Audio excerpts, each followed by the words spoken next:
Hi, so welcome to another Facebook Live all about the inner critic. And this is part of a series of lives which I've been making. And they're all about getting to know the parts within us that create shame, that shame us, how we shame ourselves, and how to be free of that so we can create more confidence. So if you have been enjoying these lives, please remember to follow my page. And today we are going to focus on self-value, on how valuing ourselves can be a way to actually break free of shame. And at the end of the live, I'm going to introduce a really simple, powerful practice as a way to learn what it is to value ourselves.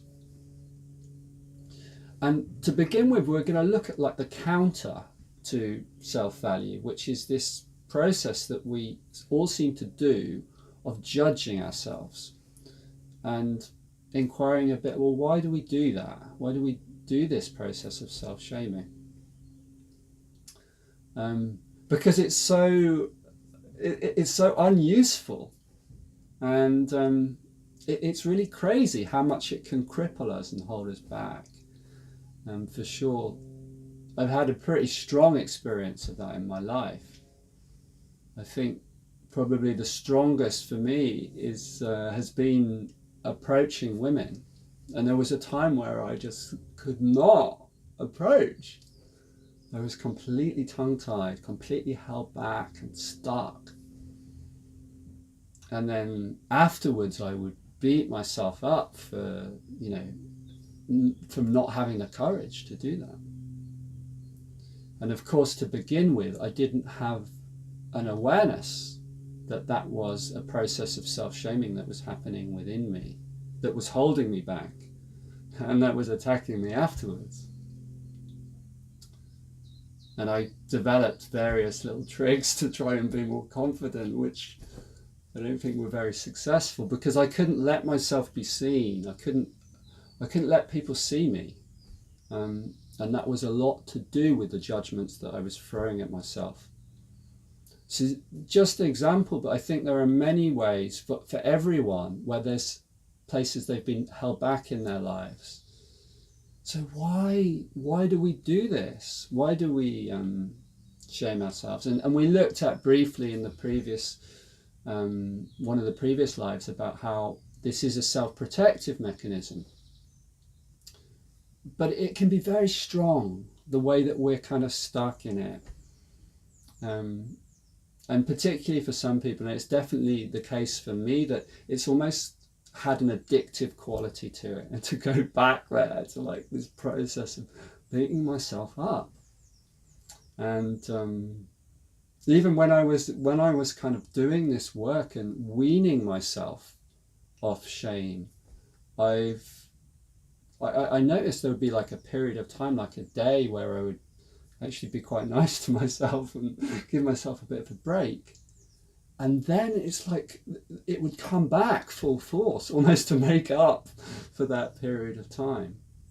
And I think it's true, there can be an addictive quality that keeps us kind of hooked in.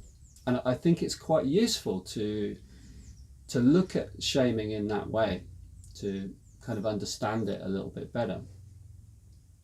It can almost be, there can be a kind of coziness about being in that self-shaming pattern. It's very limiting, but it can feel familiar, and there's a kind of safety. It kind of feels safe within that. And that kind of makes sense if you kind of think about the origins, which we touched in one of the previous lives, about where this came from. Because we developed this pattern of judging ourselves very young in life with our caregivers. So if we experienced if we experienced judgment as part of the way that our parents loved us, then there can be this kind of wiring together of love and self-criticism. Like it just feels so right to be judged because it's normal, because it's what we were used to. And to be without that criticism can feel very alien and strange.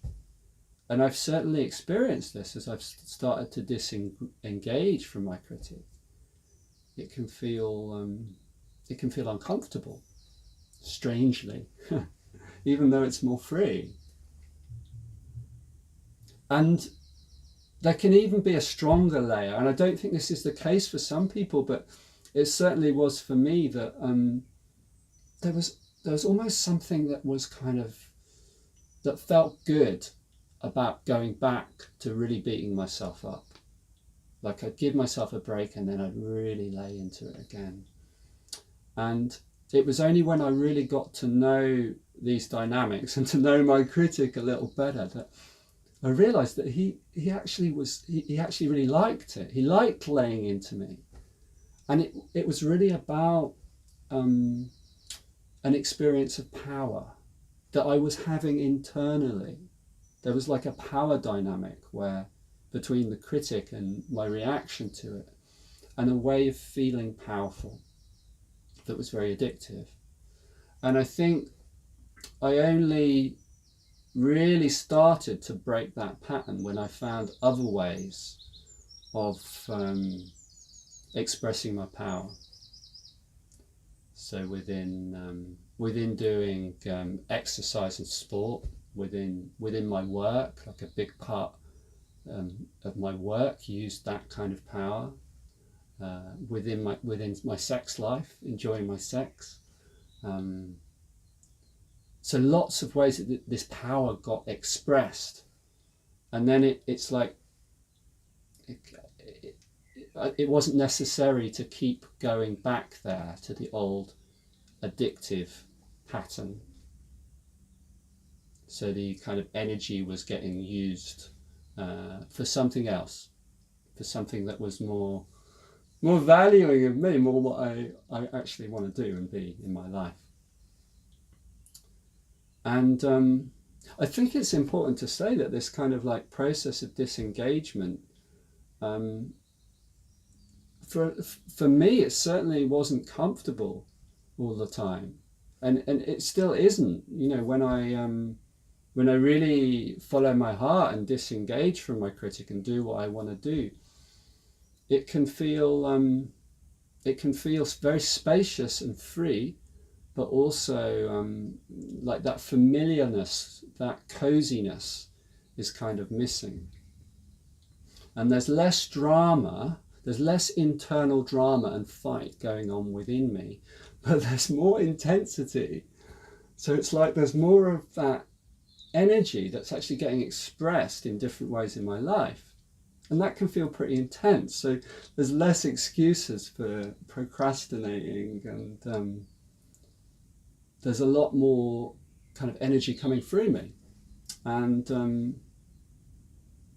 parts of my personality didn't like that so much.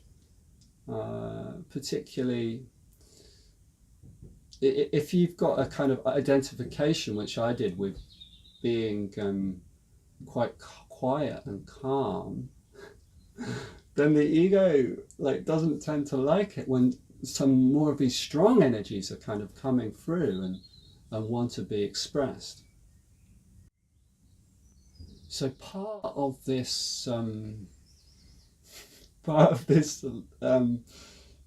cessation of this addiction to the critic is an allowing of this energy, of this life force, in ways that we do things that we really want to do in our lives. I don't know, maybe it's like a project you have at work, or like a relationship that you want to step towards, or something you want to change in where you live. But there's something that you really want, and an allowing of those things is a real valuing of yourself. Doing what you really want to do as opposed to what you think you should do. So you're doing things that you actually really want to do, that your heart's really drawn to, that really bring you alive, as opposed to the things that you should do.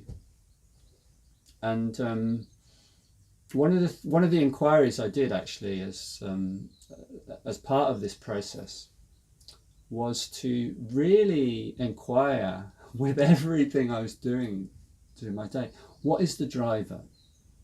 And what I found back then is a lot of the things that I was doing came from a should. Well, I should do this. I should do this because it makes me into this kind of person. I'm doing this because I need to do this in order to complete X. But completing X was about doing something that I should do. All of these ideas I carried that actually aren't mine about the way I should be in my life. And each time you do something that is a should, that isn't actually what you want to be doing, it's like a little way of not valuing yourself. It's like saying, well, I'm not actually worth that. I'm going to make the idea more important. And each time you are doing something which is really aligned, which really brings you into alignment, into what you want to be doing in your life, each time you do that, you're really valuing yourself. And there's a kind of positive spiral that can happen here, where the more you value yourself, the more this energy gets expressed, and then the more you kind of move out of that pattern, and then it becomes easier to value yourself. So it's kind of like positive spiral that can happen. And one of the keys to this is actually moving out of the framework of doing what we think we should be doing. And yeah, for me at least, it was pretty tricky to do that, because and I still work with it now. I have lots of ideas about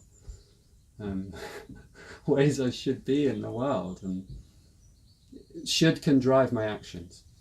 So here is a little way to practice disengaging from that, and it's very simple. So the first thing is to set aside a period of time. So it could be an hour or half an hour, or could just be 10 minutes if that's all you have. And there are 2 rules in this time. Well, the first thing is to switch off your devices. So switch off your phone, and it's going to help to switch off your devices. And then the first rule is, in each moment, you're really actually tuning in deeply to yourself, and you're inquiring, what am I being called to do in this moment? And it may be something very simple. So it may, maybe just to go and sit somewhere, or maybe you make yourself a drink, or there can be lots of things. So it's really tuning into, what am I called to do? And it's what are you called to do that really values you? So it may be that there's a desire in you to eat ice cream and watch Netflix, but probably there's a knowing that doesn't value you, and it may do in some moments. I mean, there's nothing wrong with that, but the point is to come back to what actually really values you. What are you being called to do in each moment? And then just following that in each moment for that period of time, and seeing where it takes you. The second rule number 2, is when the mind comes in, because the mind will come in and create lots of stories about how it isn't working, or complain about what's happening. See if you can say yes to everything that happens. So rule number 1 is just following what you feel called to. Rule number 2 is embracing whatever happens. And it sounds like quite an odd practice for many people, but it's very powerful, and I've found it extremely powerful to practice this. I've done it in nature quite a bit. I might take an hour or 2, and it's a way of kind of following where you're not following your mind, you're not following the shoulds, but you're really listening to the impulses in your body. You're giving a period of time, space for the impulses that actually come from within you. So it can be very powerful. So yeah, I recommend giving that a go, and I hope you enjoy exploring that. So I think that's all I have to share for today.